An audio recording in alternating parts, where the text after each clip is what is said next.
cuestiones a la que se le ha dado más importancia dentro de la educación a distancia, por supuesto, y en particular en este curso de proyecto de enseñanza también es algo muy importante. Y va a estar en muchos sentidos. La retroalimentación que vamos a estar dando nosotros como facilitadores a los docentes, pero también es algo que va a bajar, ¿no?, desde los docentes a los estudiantes, porque ellos también tienen que estar considerando dentro de sus instrumentos de evaluación las formas de retroalimentación que van a utilizar. Dentro del proyecto de enseñanza ellos tienen que explicar eso. Cuando presenten sus evidencias, ellos van a decir, los evalué así, pero también tienen que decir, los retroalimenté así. Entonces, la retroalimentación también viene a ser un tema transversal en todo esto del proyecto de enseñanza. ¿Qué es la retroalimentación? A grandes rasgos, es un diálogo entre dos personas en el que se le dan observaciones sobre su desempeño. De esto también se trata de darle información que le sea útil, que le sirva para detectar algunas áreas de oportunidad. En el campo educativo es la información que se proporciona al estudiante, o en este caso al docente, sobre, son conocimientos directos que puede utilizar para conocer su desempeño actual y para saber cuál es la brecha entre lo que está haciendo ahora y lo está haciendo bien y un desempeño mucho más sobresaliente o superior. La siguiente. Esto está vinculado siempre con los procesos de evaluación. ¿Por qué? Porque estamos haciendo una valoración de lo que está haciendo la persona. Y aquí también tenemos que hacer una distinción. La retroalimentación no tiene que ver en nada con las acciones punitivas. O sea, no vamos a retroalimentar para decirle que todo lo está haciendo mal, sino para señalarle cuáles son sus posibilidades. Tiene que estar enfocada a las necesidades individuales, es decir, tenemos que conocer lo suficiente el desempeño de la persona para que la retroalimentación que le hagamos le sea útil. Si nosotros estamos como desde una generalidad haciéndole una retroalimentación, puede ser que no la tenemos a nada y no les sirva de nada esa retroalimentación. Y vamos a ver también acá unas recomendaciones. Estas son recomendaciones muy sencillas y puede ser que ustedes ya lo dominen perfectamente, ¿no? Entonces, vamos a verlo muy rápido. Tiene que ser utilizando hechos pertinentes. Esto es dejar muy claro los puntos. A lo mejor sería bueno ir ejemplificando, ¿no? Si él nos está entregando una reflexión, un texto escrito, decirle, en esta parte desarrollaste muy bien, así lo hacemos como más fácil de comprender qué es lo que queremos que él mejore o hacia dónde queremos que mejore. Es necesario utilizar situaciones particulares y datos concisos vinculados a la situación de la que estamos hablando. También se vale hacer preguntas guía.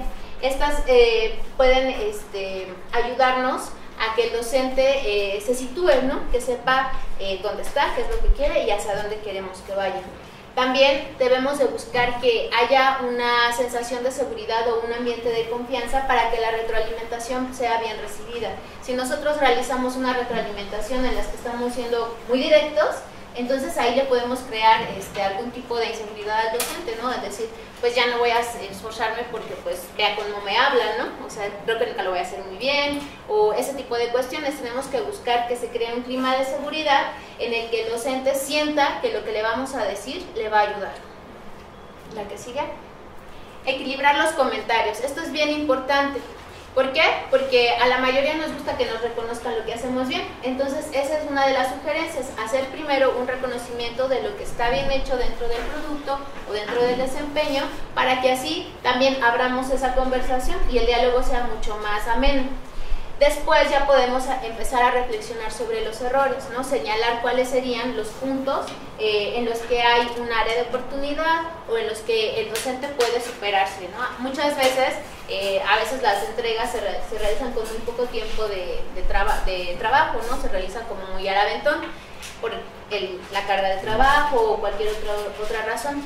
Y cuando nosotros vemos que hay un docente que tiene un nivel mucho mayor de ese trabajo que está presentando, creo que sí se vale mucho avisarle, ¿no? Oye, tú siempre has tenido como un desempeño mucho mejor, así que puedes mejorar en esto y en esto, ¿no? Para que esto también ayude a que haya un comentario equilibrado y que no piense que solamente le estamos diciendo lo que hace mal. Dar comentarios genuinos.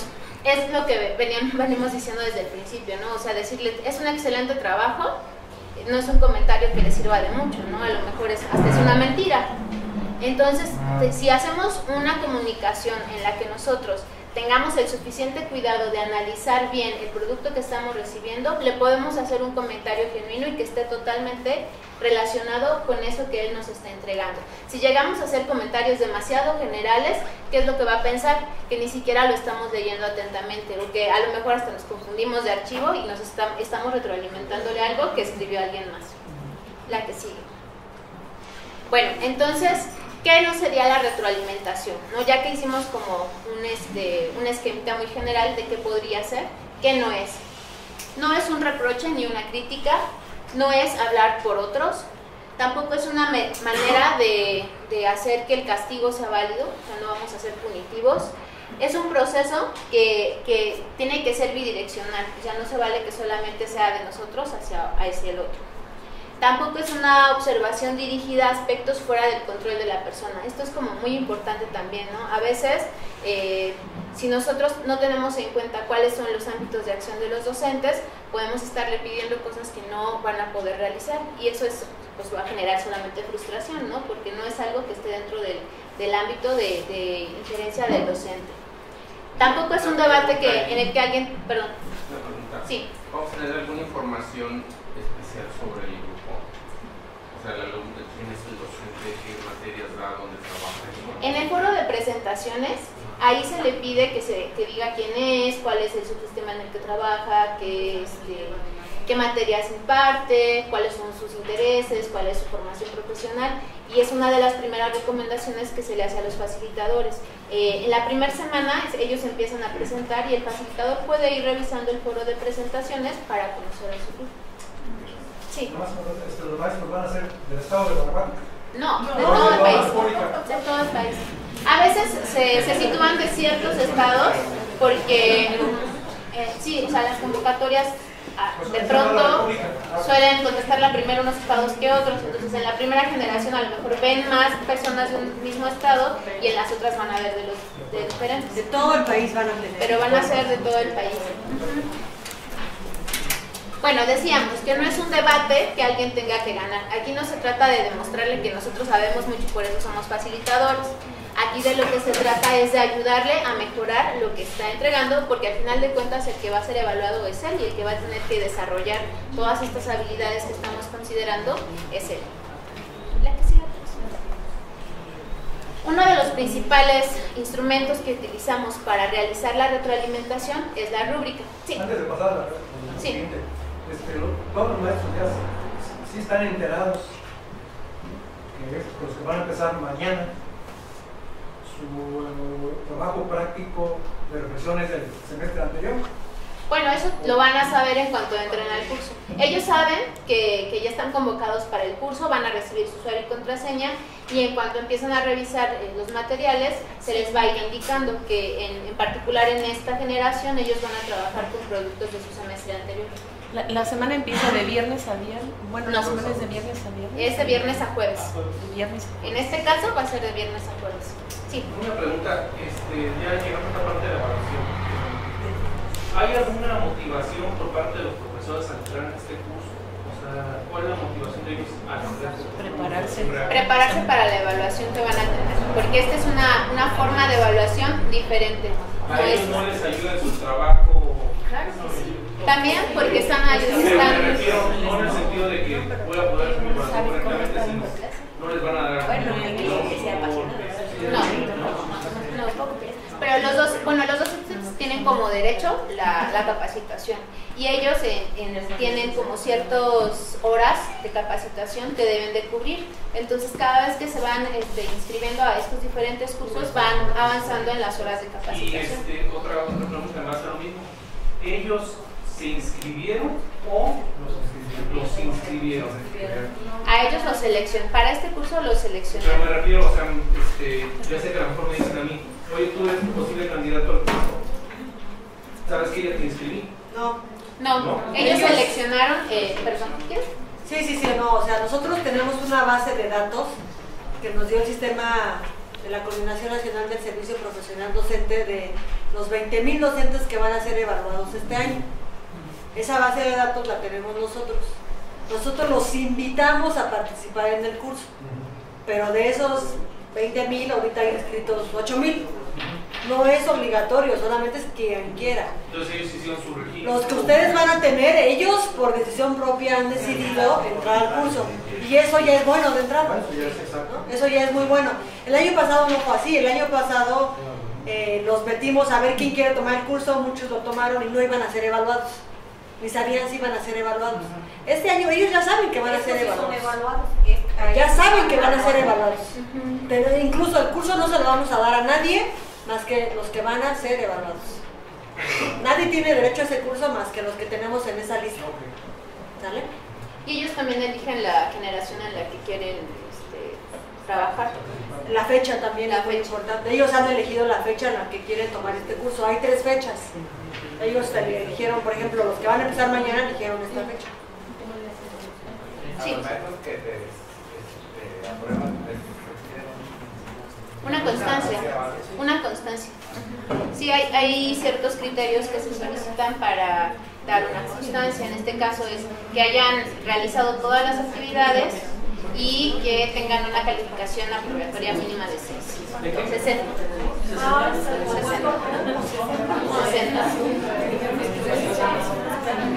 En años pasados era el 80, pero en 80 hicimos muy pocas constancias.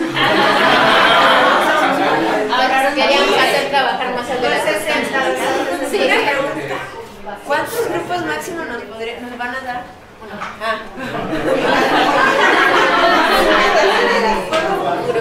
Cada generación, si quieres quedarte a participar en la siguiente generación, en la siguiente fecha también. Pero si quieren 2, no. Para la maestra.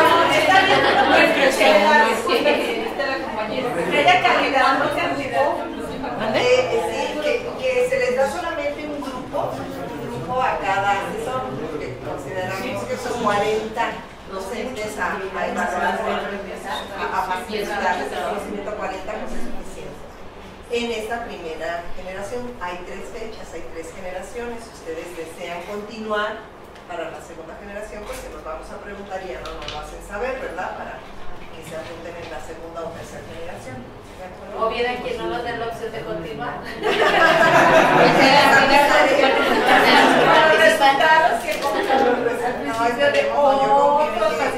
En que todas las personas que están aquí son competentes, son profesionales, no me queda la menor duda. Y eso es lo que le dije a Julia. Así es. Ahí la les que Bueno, entonces continuamos ya. La rúbrica es uno de los instrumentos de evaluación que más se utiliza en este enfoque por competencias. Esto nos permite trabajar con actividades que son muy complejas. Nos ayuda también a ver el desempeño y la transición que va haciendo el alumno en ese desempeño. Nosotros tenemos rúbricas que tienen 5 niveles. Y en esos 5 niveles pues es mucho más sencillo ir situando el desempeño de cada docente.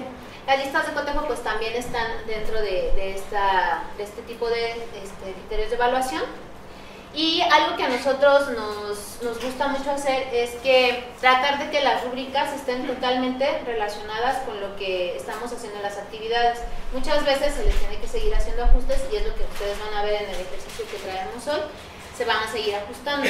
El asunto aquí es que las rúbricas nos permiten ir haciendo como niveles, precisiones para hacer la retroalimentación. No solamente nos permite asentar la calificación, también nos ayuda a ubicar los niveles, los espacios en los que hace falta algún tipo de aspecto de la entrega, y esto nos ayuda mucho para terminar haciendo una retroalimentación más cercana, más global, y que al mismo tiempo sea útil y sea oportuna.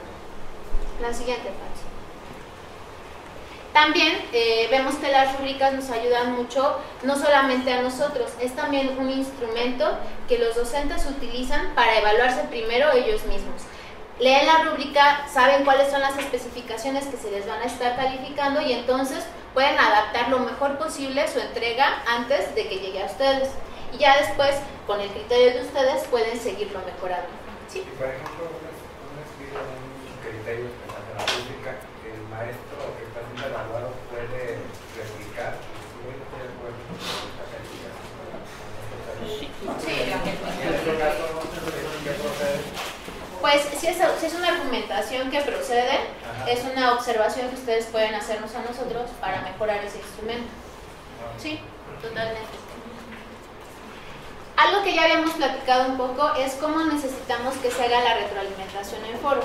Hemos tenido malas experiencias, ¿no?, en las que el facilitador llega al final del foro y solamente pone las calificaciones. Y hemos visto que muchas veces los foros terminan hablando de cosas que no tenían nada que ver. Entonces, una de las cosas que solicitamos que se haga es, primero, pues tomar en cuenta la rúbrica, ¿no?, para hacer cualquier valoración. Segundo, que 3 días antes de que se termine la semana, el facilitador entre, revise y haga una participación que ayude a sintetizar o que ayude a reorientar la discusión. Esto se hace como más oportuno un poco antes de que se termine, porque siempre va a haber personas que vayan llegando al final y que estén retomando las cosas, ¿no? O que si alguien empezó a participar y no tomó en cuenta todos los criterios que se le iban a evaluar, ahí se dé cuenta de que le hace falta comentar algo o que puede ampliar más alguna participación. Entonces sí es muy importante que se haga esta especie de síntesis antes de que se termine el foro. Y algo que también recomendamos es que en las participaciones que sean destacadas se pueda ampliar esta discusión con preguntas. A lo mejor no va a ser la misma persona la que responda esa pregunta, pero sí va a venir otra persona que pueda seguir enriqueciendo la discusión. La que sigue.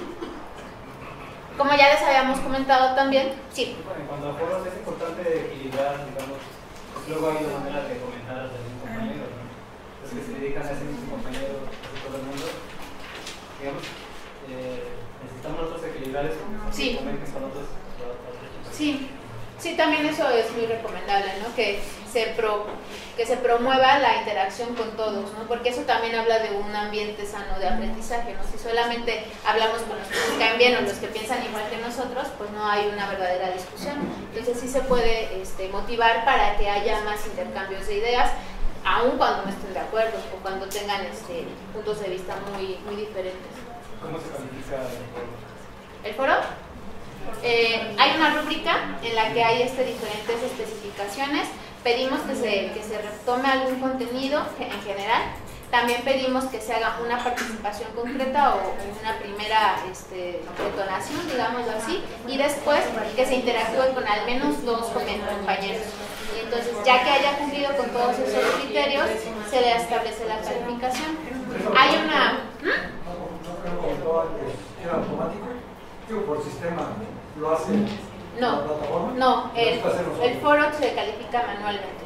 Hay una infografía dentro de la plataforma que da recomendaciones para hacer la evaluación de los foros. Se puede hacer de una sola persona, ver como todo lo que participó, o si tienen más tiempo pueden ir viendo el desarrollo del foro y al final ya poner la calificación de cada uno, para darles tiempo de que completen como su ciclo. No lo digo porque participé el año pasado y había muchas dudas en cómo calificar todo. Porque cada vez que comento Nacho le aparece la manera de calificarlo. Nos pedirían que cada una de esas sea la misma calificación. Sí, pero eso se sugiere que se haga ya que cerró el foro para saber cuál es la participación total. Y sí es conveniente que cada una de las participaciones lleve la calificación, la misma calificación. Sí. No puede, si alguien participó 5 veces, no puede nada más ponerse la calificación en la última. También, pero preferimos que sea en todas. Ese es un criterio básicamente por cómo funciona Moodle.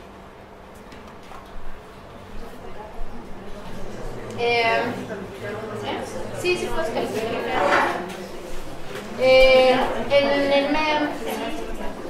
Hay en el curso 2 foros que son muy especiales. Nosotros estamos buscando que los docentes tengan más facilidad o que se familiaricen más con la coevaluación y la autoevaluación, porque tienden mucho a la heteroevaluación, o sea, casi todo lo quieren hacer con heteroevaluación. Entonces también queremos que dentro del curso existan estos espacios. Hay un espacio de coevaluación que va a ser este foro en el que van a compartir su planeación didáctica. Así no solamente van a tener las observaciones del facilitador, también van a tener las de los compañeros y eso les puede ayudar mucho. ¿Por qué? Porque el facilitador va a estar haciendo la revisión de todo ese andamiaje pedagógico y la estructura que está haciendo en la planeación, y los compañeros le pueden ayudar un poco más, si son por ejemplo de la misma disciplina, a trabajar esa parte del contenido. También tenemos este otro foro de autoevaluación. Sí. Esa planeación que están ahí compartiendo es ya cuando ya está finalizado ya la corrección. Sí, sí, así es. Este foro de autoevaluación, ellos van a trabajarlo en la última unidad. Y aquí ellos lo que van a hacer es, de la reflexión que entregaron, hacer una evaluación de cómo están entregando esta reflexión, si realmente están logrando cumplir con esa rúbrica, porque aquí también va a haber una rúbrica que les va a permitir mejorar aún más ese producto. ¿Por qué? Porque este es uno de los productos principales que va a estar, con los que va a estar siendo evaluado él fuera del curso, claro. ¿Cuáles son las características deseables para una retroalimentación? Sí. Voy a comentar más sobre la manera de evaluar su informe. Sí. Lo que pasa es que si alguien, por ejemplo, participó 5 veces y el promedio 90, 95, 80, lo que sea, de repente puede ser que en una participación, nada más digo, sí, estoy de acuerdo contigo, 95, y en otra, abundó muy bien, 95, no, como que no es muy congruente, ¿no? Digo, no se ve muy congruente de que aún a todas se les ponga igual, por eso preguntaba que si no se podía escribir el promedio, digamos, en la última de la que haya participado una persona.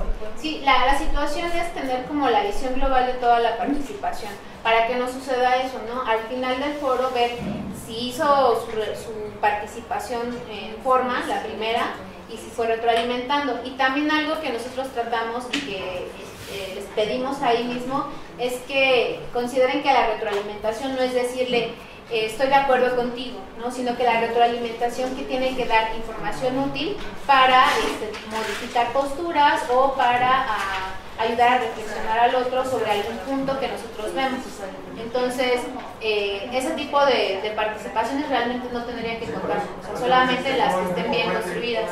Poner a todos por igual, una vez que ya sacó el promedio, digamos así, porque habrá unas participaciones muy buenas y otras así como que no estoy de acuerdo contigo, pero que no pasó nada. Sí, sí. Al ver todo esto al final, entonces ya puedes saber cuál es la calificación que le va a dar y no tiene que irla fraccionando, ¿no? Dependiendo de cada pequeña participación, sino una sola global. Y al final, sí, eso es posible. Sí. Mi pregunta es en cuanto al diseño de cómo está calificado el foro, porque el módulo te dice, cuando tú diseñas módulo, tú puedes poner las opciones de cómo quieres calificarlo. Entonces mi pregunta es, ¿cómo está diseñado entonces el foro? O sea, ¿está diseñado para que sea la calificación máxima que tienes en el foro o la calificación promedio, como dice el profesor, del foro, o más bien es cómo está diseñado? Porque si en el diseño del foro no se contempló esas posibilidades, pues sí, nosotros tenemos que hacerlo manual y entonces ver cómo y tú decidir cuánto le vas a poner en cada una, porque la plataforma no te va a dar ni un promedio, ni te va a tomar la calificación mayor, ni cómo es, pero más bien es cómo está diseñado para calificarse desde ustedes, pues. ¿Es calificación máxima? Ahí está. Entonces, calificación máxima. aunque tenga una mala participación y lo evaluemos entonces con 5, y en otra tuvo, como dice el profesor, una participación súper elaborada con sus referencias y cuánta cosa, entonces va a tomar la calificación máxima. Pues nada más tan perfecto, usted póngale lo que quiere, le va a tomar la máxima. Le va a tomar la Sí, ya nada más está el diseño. Sí.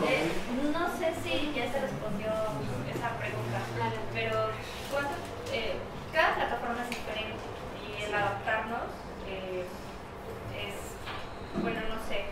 Sí, hay una curva de aprendizaje en cada plataforma. La pregunta es, ¿cuánto tiempo nos van a dar nosotros para la primera semana? Es que ustedes entran, a ver, es muy importante, ustedes entran a la par con los alumnos, ¿eh? O sea, no hubo el tiempo ni nada por muchas cuestiones que rebasan la parte operativa, ¿eh? No crean que lo hacemos a propósito. Lo ideal de esa capacitación es que hubiese sido la semana pasada, ¿no? Por así decir. El curso, para empezar, todavía está en producción. Ustedes ni siquiera pueden ver el contenido de la semana 2. Se los vamos a estar enviando a lo mejor un día antes o 2 días antes, ¿no? Pero realmente van a estar explorando junto con los alumnos. Lo ideal es que si ustedes son matriculados mañana, pues tengan sábado y domingo para empezar a explorar la plataforma.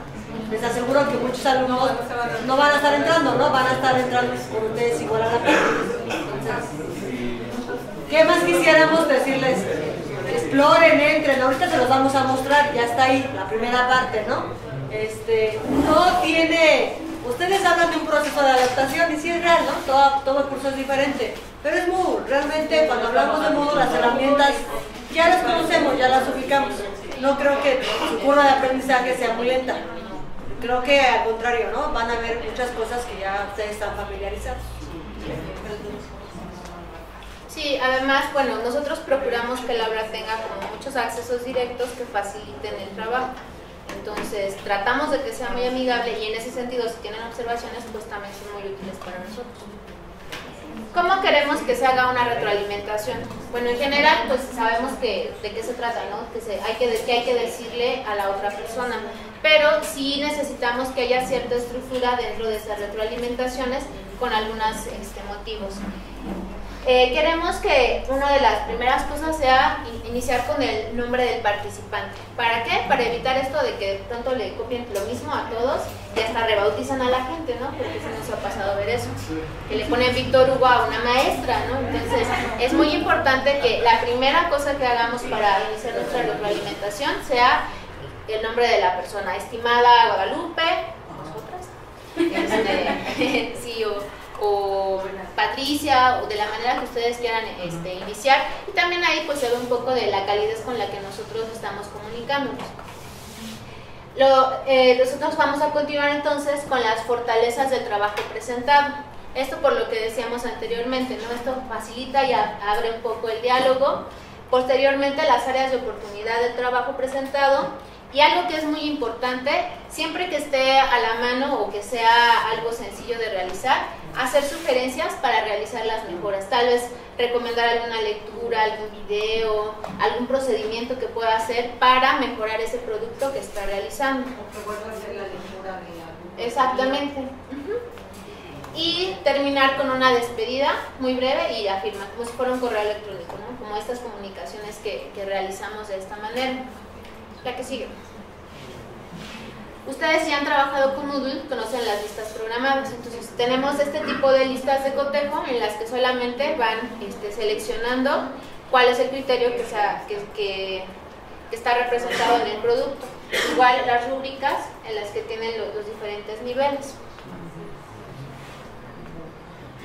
Estos son algunos ejemplos de retroalimentaciones que encontramos dentro de los cursos. Estas, no me acuerdo bien qué curso era, creo que es de planeación didáctica argumentada, algo así. Pero estos son ejemplos que consideramos buenas prácticas. Aquí tenemos el nombre de la persona, una frase como para motivar. Aquí está explicando qué es lo que está bien. Aquí sería bueno que fuera un poquito más abundante los señalamientos. Y acá, qué es lo que le hace falta mejorar. Y aquí ya se despide, ¿no? Y cortamos el nombre.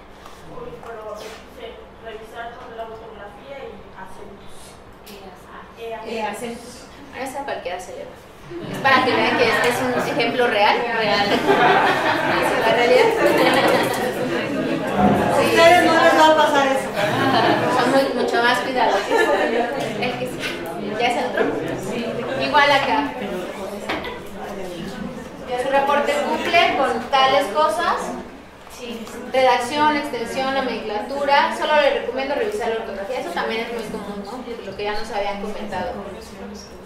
Aquí responde al total de las preguntas, sin embargo, las instrucciones le piden describir y solo enlistó las estrategias y recursos. Aquí se está haciendo una retroalimentación mucho más puntual. Igualmente tiene la despedida y el nombre de la persona. La otra parte. Aquí también. Las estrategias que propones para que los estudiantes mejoren en su aprendizaje me parecen adecuadas. Ahí ya está haciendo como la valoración. Para los desafíos cognitivos me parece adecuado establecer los retos para lograr aprendizajes óptimos. Aquí parece ser que no hubo nada que tuviera que mejorar. Entonces es una participación totalmente de las áreas positivas. Gracias por tu atención y saludos cordiales.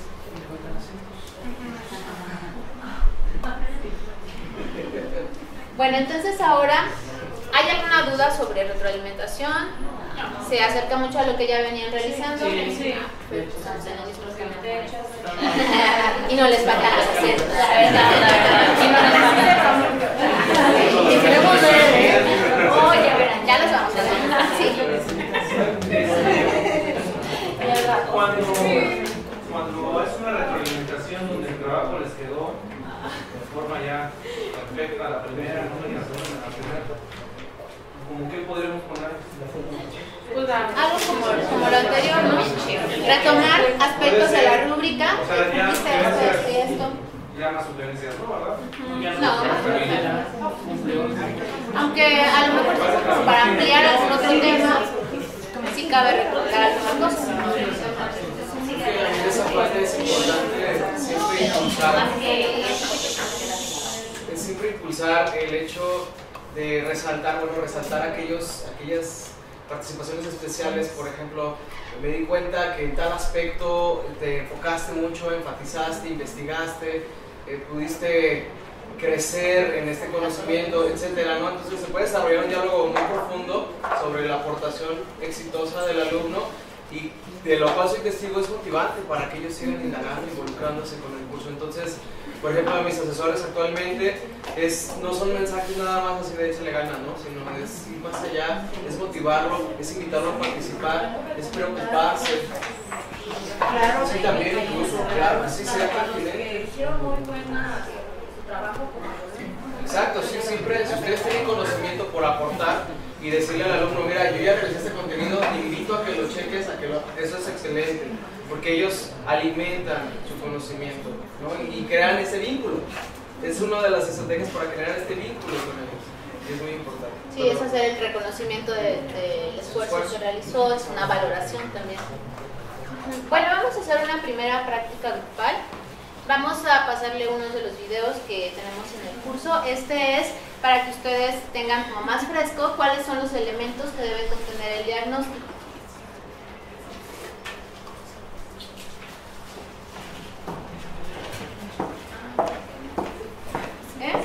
Arrástralo.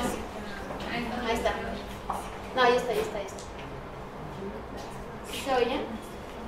Tiene una bocina para todo.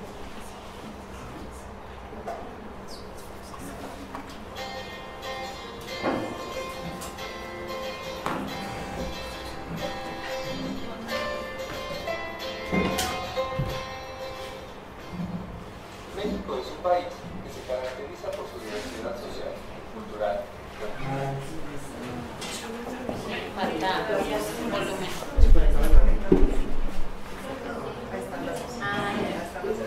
El otro lado, por acá. Oh, gracias.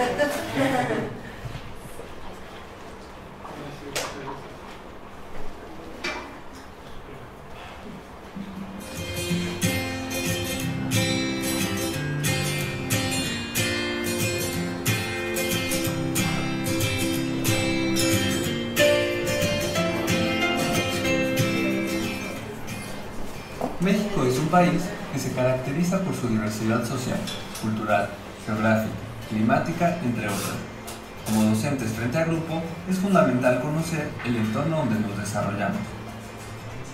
Cada uno de nosotros trabaja en diferentes regiones con características particulares, que se constituyen en referentes de análisis para generar propuestas de trabajo sobre cómo mejorar los procesos de enseñanza-aprendizaje. Estas propuestas de trabajo se ven plasmadas cuando realizamos las planeaciones didácticas. La fase inicial de este proceso la constituye la recopilación de datos para la elaboración de un diagnóstico de los contextos. En esta primera fase debemos considerar qué es el contexto interno y qué es el contexto externo. El contexto interno está conformado por los siguientes aspectos. 1.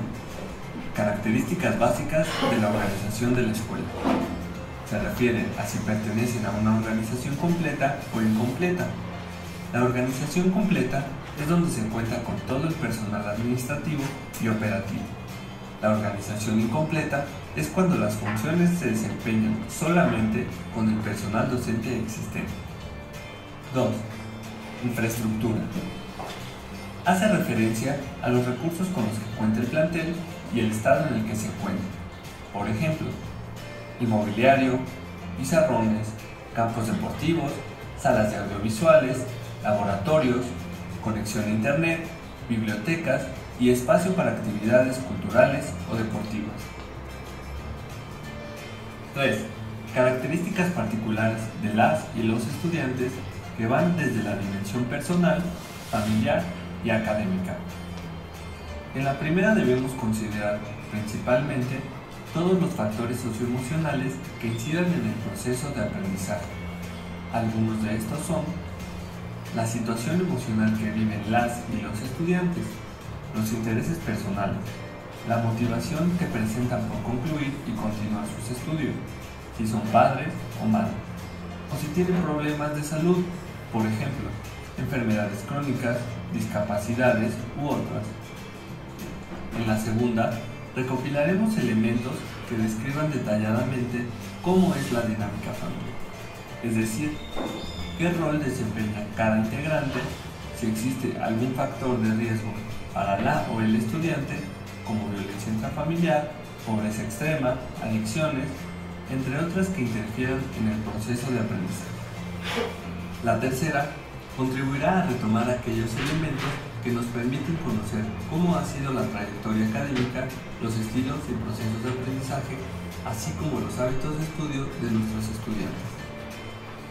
Por otra parte, el contexto externo puede estar conformado por algunos de los siguientes elementos. 1.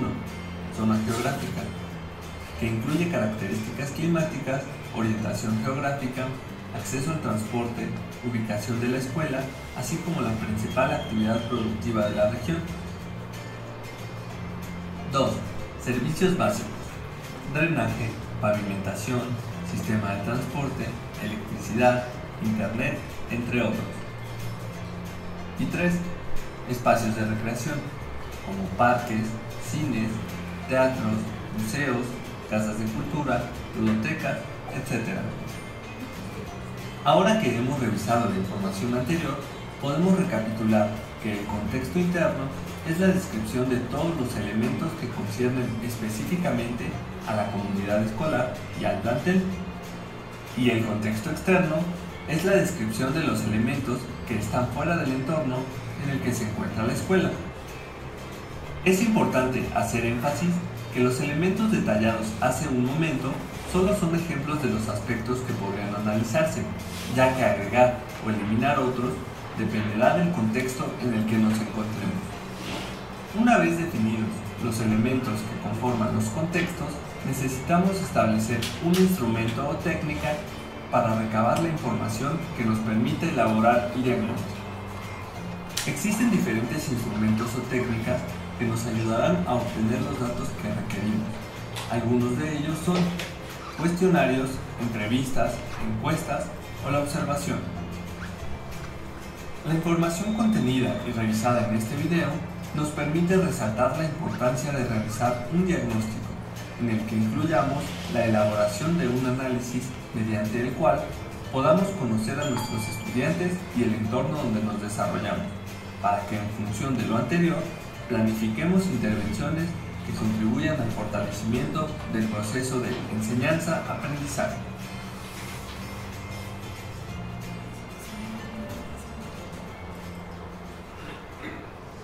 Secretaría de Educación Pública, Gobierno de la República. Bueno, estos son como los elementos principales que debe contener un diagnóstico. El trabajo que vamos a hacer en primer momento es leer uno de estos diagnósticos, hacer una valoración de él respecto con la rúbrica y después generar en una lluvia de ideas algunos aspectos que le podríamos estar haciendo dentro de la retroalimentación. Un diagnóstico de Cancún, ¿no? Puedes hacer más grande el texto.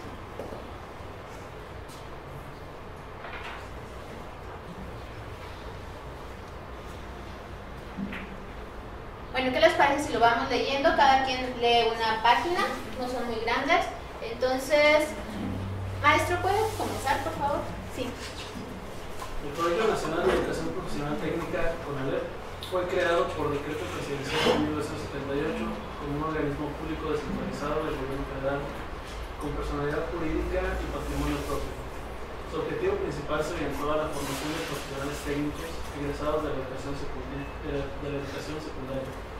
En 1994, de acuerdo con las necesidades del país, el colegio adopta el esquema de educación básica y normas de competencia, EBNC, iniciando la reforma de su modelo educativo en congruencia con dicho enfoque. El plantel donde laboro, Sí, es en primera persona. Con Alep 9, Cancún 1, se encuentra ubicado en la avenida Ingeniero García de la Torre, Supermanzana 1, bloque 4, Cancún, Quintana Roo, código postal 77500, teléfonos 9988-840205, 9988-88-4998, y cuenta con servicios de seguridad privada, agua potable, luz y drenaje. Por encontrarse en el Mar Caribe, las actividades y atracciones turísticas de Cancún son bastantes, y por ello, el turismo es la principal actividad de la ciudad. A los alrededores de la escuela, las principales actividades de recreación para las y los estudiantes son los parques, albercas públicas y privadas, canchas deportivas, plazas comerciales y la playa. Por la ubicación geográfica en donde nos encontramos, el principal riesgo para el plantel son los huracanes. Algunos otros riesgos latentes alrededor del plantel son el pandillerismo y distribución de alcohol y drogas. Afortunadamente, fuera de la escuela hay patrullas constantemente. Hasta aquí. Maestra, ¿puede continuar, por favor? ¿Sí va bien? Más o menos. Pues se queda tranquilo para acá. Sí, es que el reloj llega. Dice, el colegio tiene una matrícula aproximada de 2021 estudiantes en ambos turnos, 979 en el matutino y 1042 en el vespertino. Las y los cuales son jóvenes de entre 15 y 18 años. Hay 90 docentes entre los técnicos egresados de la normal, ingenieros y licenciados de diferentes profesiones. El horario de clases del turno matutino es de 7 a 13:30 horas. La duración de cada clase es de 50 minutos. Ofrece 4 carreras de técnico bachiller, hospitalidad turística, alimentos y bebidas, asistente directivo y contaduría.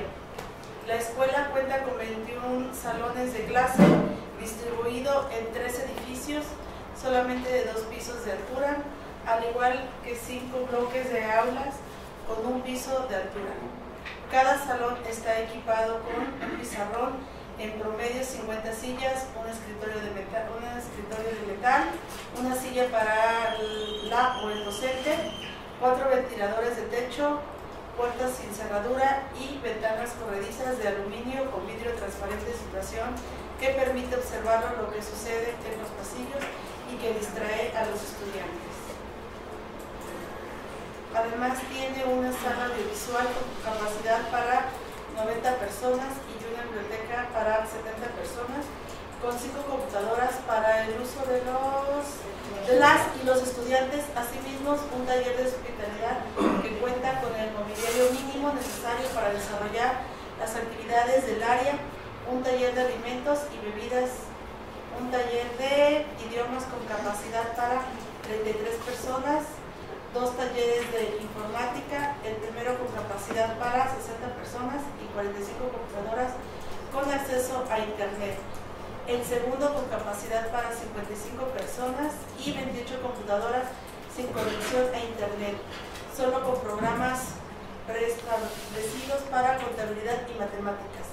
En este contexto, una desventaja es que el plantel es sede de varios cursos externos, lo que en ocasiones es difícil tener acceso a estos laboratorios.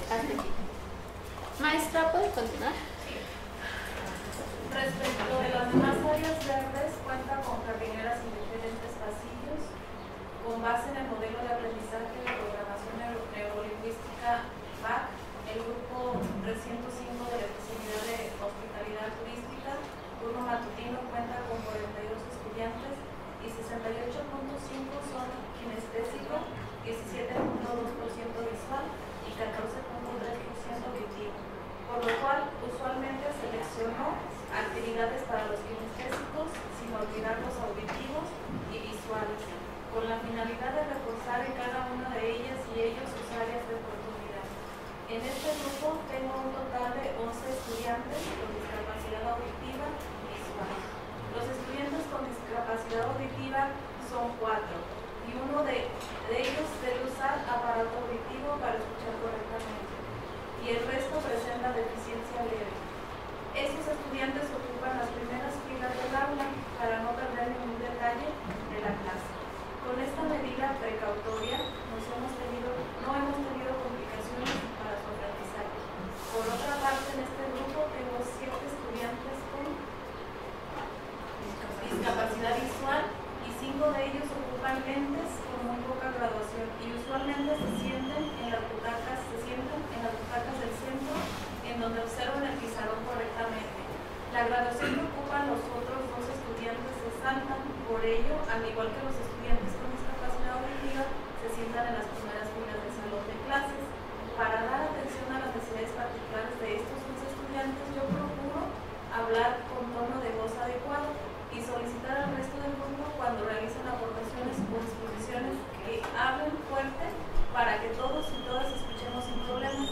Además, cuando se hace uso del pizarrón, ocupamos plumones con tinta negra para que se logre ver claramente. La mayoría de las ocasiones, ¿contigo? Sí, se utilizan recursos o materiales para sus evidencias, ya que tienen en casa o consiguen de manera gratuita. Además, las investigaciones que realizan las y los estudiantes, se trata de que no les implique costos extras y trabajar en equipos para que todo el grupo conozca e identifique los recursos con los que cuenta la entidad. Hasta ahí. ¿Puede continuar, maestra, por favor? Dice, así los estudiantes cuentan con los conocimientos previos mínimos necesarios, debido al rezago académico de la secundaria, por lo que al hacer la evaluación diagnóstica al inicio de cada unidad, se tienen que ocupar 1 o 2 clases en corregir dicha deficiencia.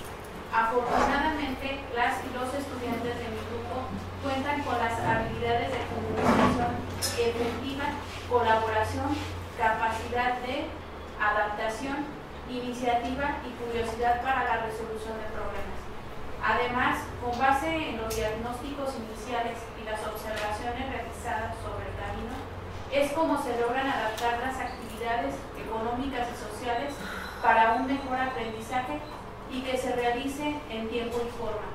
Un servidor trabaja con estudiantes de tercer y cuarto semestre, lo que implica una relación constante entre docente y estudiante, lo que ha permitido que pueda percibir el estado de ánimo de mis estudiantes, situación que da paso a una elaboración puntual de una encuesta sobre el contorno externo. La situación económica de las y los estudiantes de este grupo es variada. En porcentajes aproximados, el 67% son de nivel medio. Sus madres y padres tienen una fuente de empleo estable. La mayoría trabaja en asuntos relacionados con el turismo, ya que es la principal actividad en la ciudad. De este grupo de estudiantes, 2 han ocupado el programa Constrúyete. El 26% tienen un nivel socioeconómico bajo. Algunos de estos estudiantes carecen de ciertos servicios en sus hogares y sus padres y madres no encuentran con un empleo estable. Particularmente en este grupo he canalizado a 5 estudiantes al programa Yo No Abandono para apoyarlos y que puedan continuar con sus estudios. Finalmente, el resto de los estudiantes, 7%, tienen un nivel socioeconómico alto, ya que sus madres y padres son empresarios o dueños de algún negocio y los estudiantes gozan de una economía holgada. Hasta aquí. Maestro, ¿puede continuar? La gran mayoría proviene de familias disfuncionales con problemas de alcoholismo, drogadicción y pandillerismo, quienes pertenecen a una familia funcional, normalmente con ambos padres. Están fuera de casa a largas horas debido a su trabajo. El 80% de la población de Cancún trabaja para el turismo. Esta situación nos da una visión clara de qué se espera de las y los estudiantes y los recursos con los que cuentan. Asimismo, cabe señalar que uno de los principales problemas familiares es la separación de los cónyuges. y esto interfiere directamente con el aprovechamiento de las y los estudiantes, a tal grado que en algunos casos terminan por salirse de la escuela. Otro factor que desgraciadamente no se menciona mucho es la violencia doméstica, que englobamos el maltrato tanto físico como psicológico en algún miembro de la familia. En nuestra comunidad escolar se representa como agresiones verbales, golpes y en algunos casos extremos violencia sexual. El alcoholismo se presenta tanto en padres como en estudiantes, situación que deriva en abandono familiar y escolar respectivamente. La situación familiar más marcada que afecta el rendimiento escolar en nuestro municipio es el bajo nivel económico de las familias, lo que deriva en desnutrición, bajo rendimiento y ausentismo escolar. Muy bien, muchas gracias. Ahora vamos a ver la lista de cotejo con la que se está planeando que esta actividad se califique y se retroalimente. Entonces aquí vamos revisando cada uno de los criterios y ustedes al final me van a decir con qué sí cuenta, con qué no cuenta, y haremos un pequeño ejercicio de cómo le haríamos la retroalimentación al docente.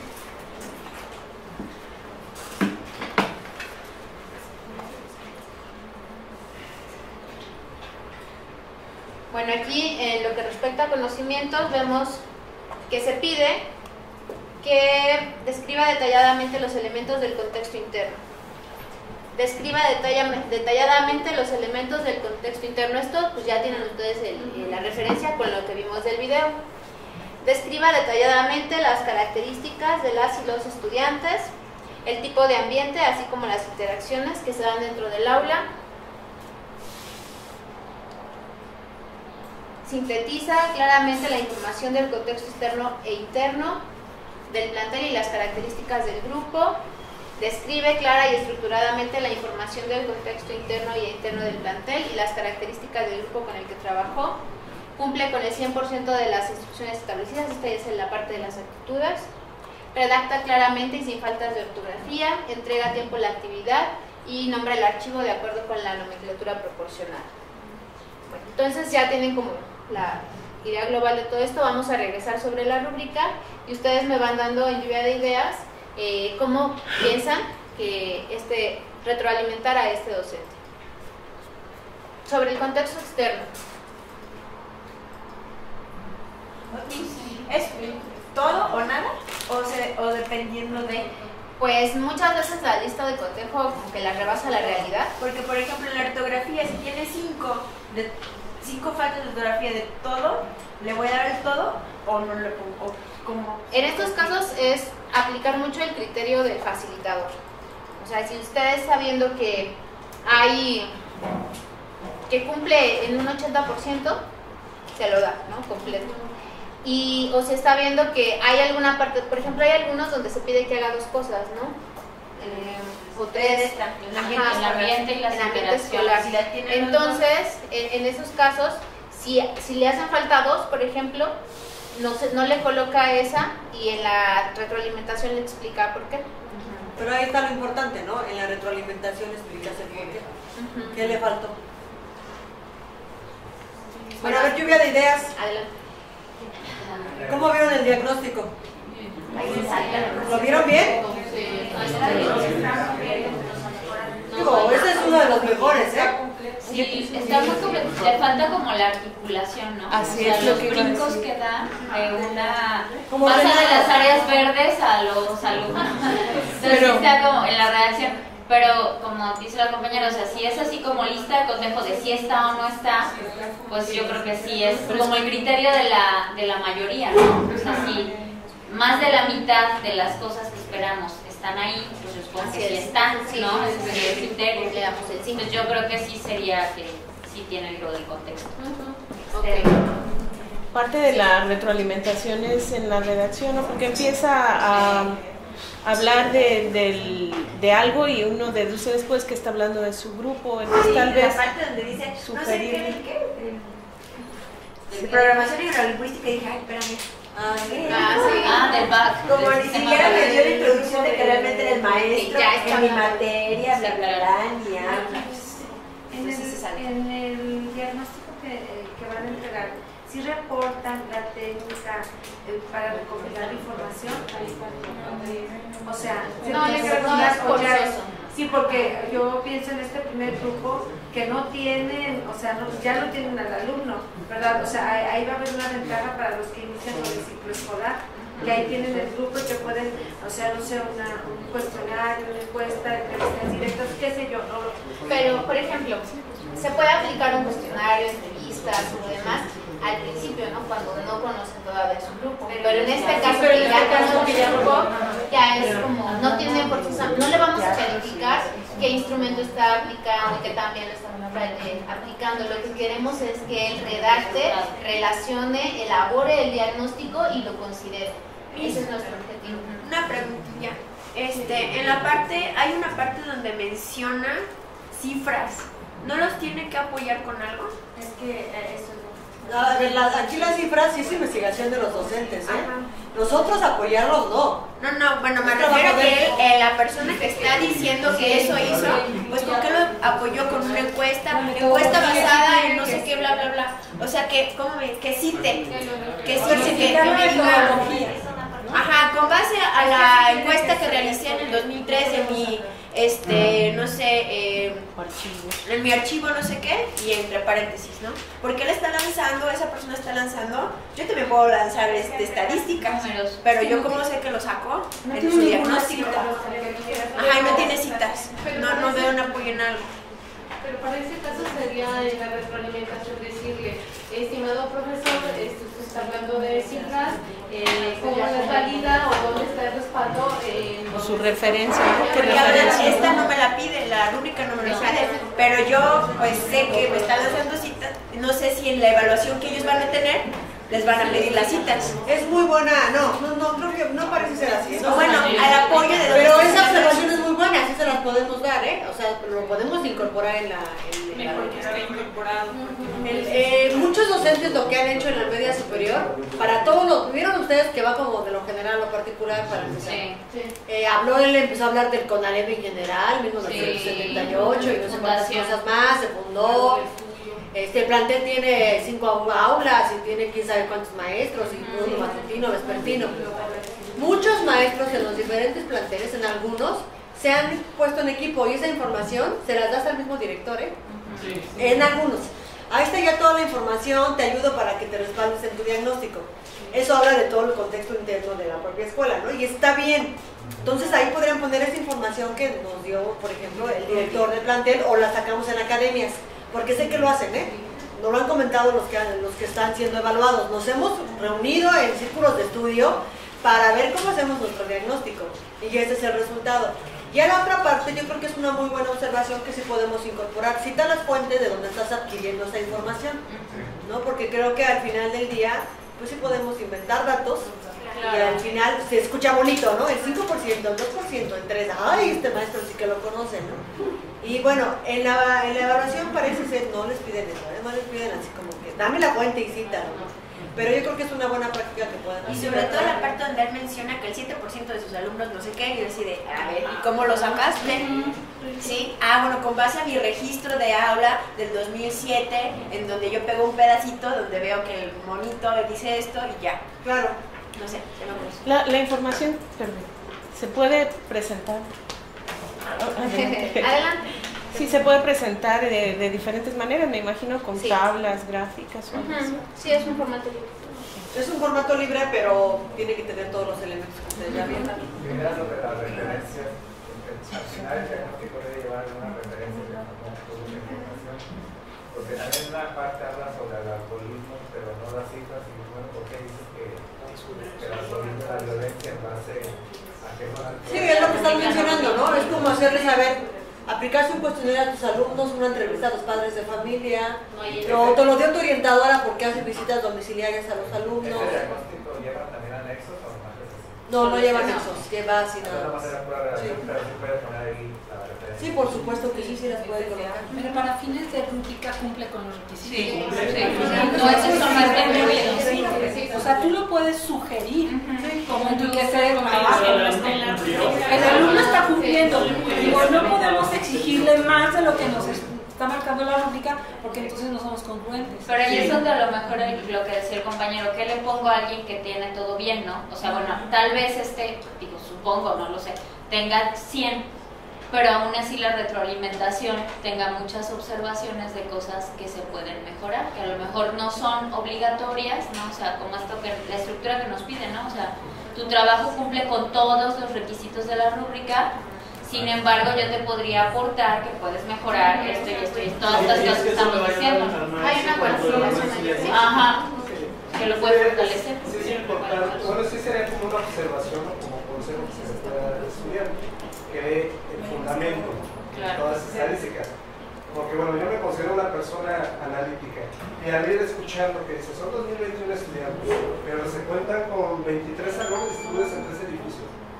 Y cada aula tiene 50 lugares. Entonces, si uno ya va a salir sacando operaciones, dices, oye, no me cuadra, 2021 estudiantes entre 20 y tantos, entre 50 sillas son 1150 lugares. ¿Qué pasa con nosotros a 350 estudiantes?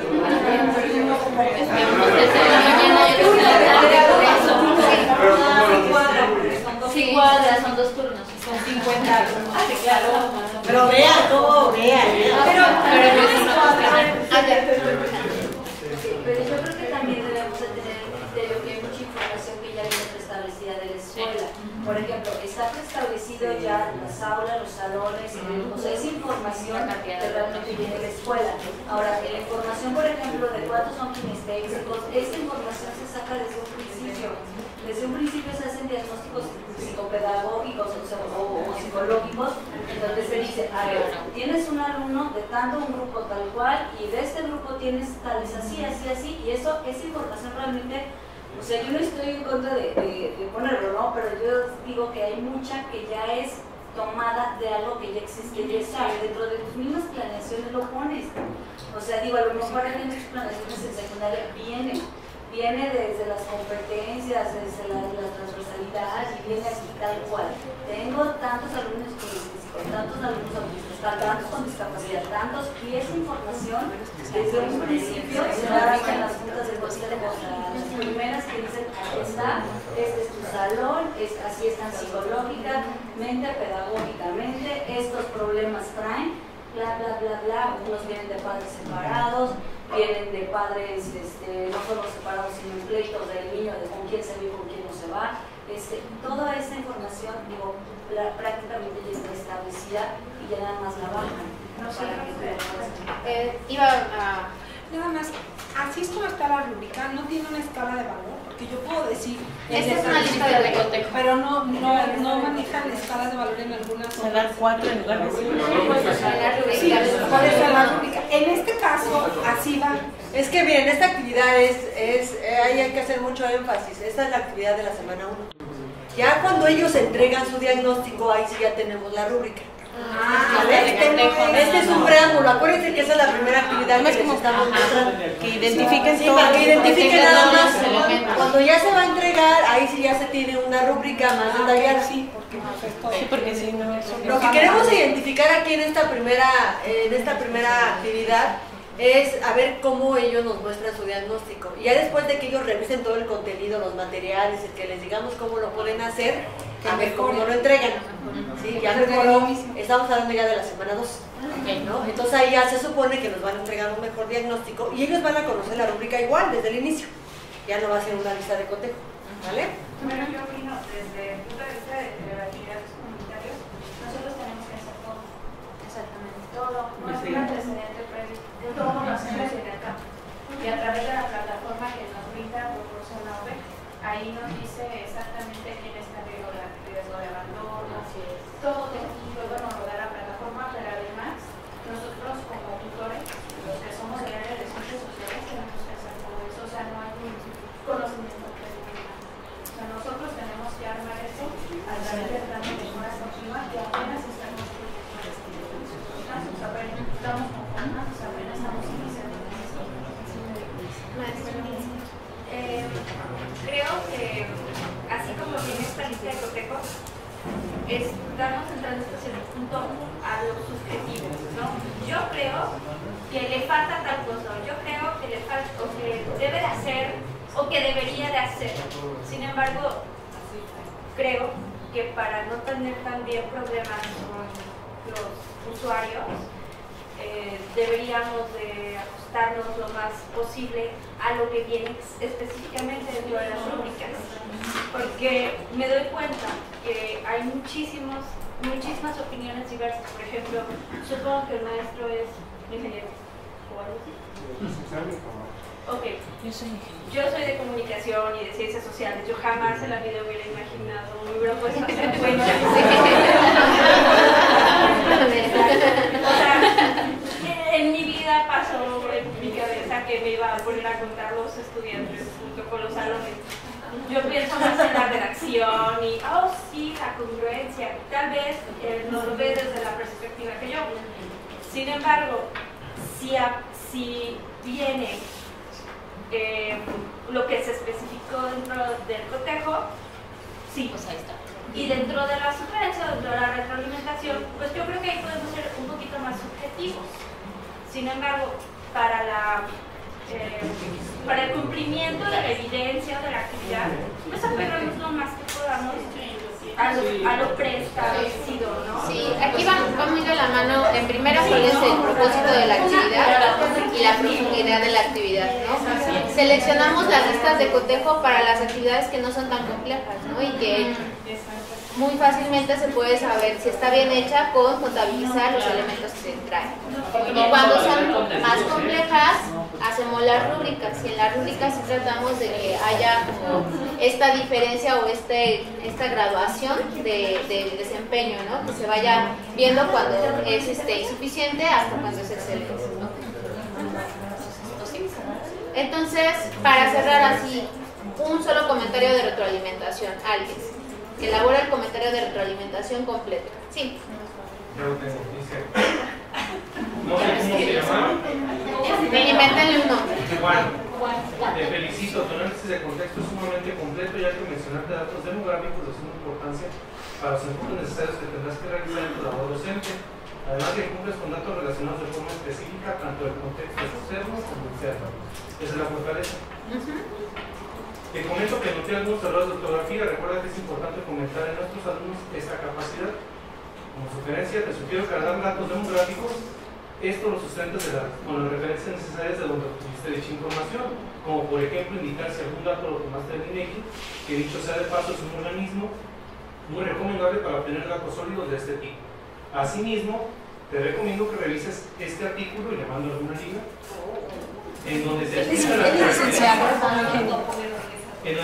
las características a considerar para asignar a una persona sobre los diferentes niveles socioeconómicos. Esto porque los niveles que mencionó ahí están incorrectos. No son los que mencioné. Un aplauso, maestro.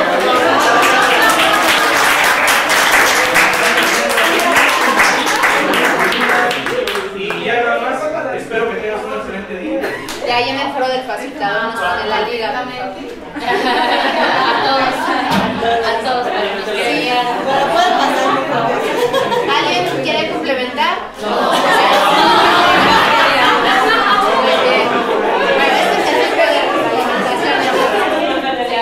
Ya te mató.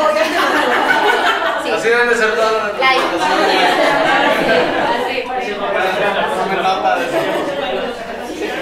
Bueno, entonces ahora viene la parte más divertida cuando ustedes van a trabajar. Vamos a pedirles, se van a organizar en equipos y vamos a pedirles que sigan estas instrucciones. Vamos a proporcionarles un ejemplo de planeación, que es lo que les venía prometiendo Julia desde hace rato. Van a revisar los elementos, van a tener ahí un formatito con todas las definiciones de lo que debe venir en la planeación. Van a discutir entre ustedes cuáles son las fortalezas, áreas de oportunidad, a redactar un texto breve de retroalimentación, como el ejemplo que ya nos dieron, y al final nos van a exponer su resultado. Entonces, ¿se enumeran? ¿Se enumeran o...? Pues es que... Pues no nos conocemos. Sí, no se conocen, sí, para que no haya tanto movimiento. Entonces, equipos de 6. Equipos de 6, por favor, con las personas que tengan próximas.